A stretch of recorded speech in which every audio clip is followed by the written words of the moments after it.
كيف شخص تعرض لأكبر وأسوأ خسارة ممكن يتعرض لها في تاريخ حياته، كيف قادر أنه يتأقلم مع زحمة الحياة، مع أصوات السيارات، الناس اللي عم بتروح وبتجي، كيف يتأقلم؟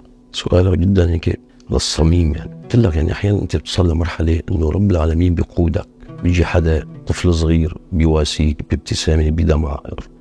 في بعض الأطفال اللي غيث كان يدربهم للأمانة سيد، ويسألهم تشالوني أعطوني دافع باور. عمو أبو غيث معقول غيث هيك صار فيه يلفوني يبكوا؟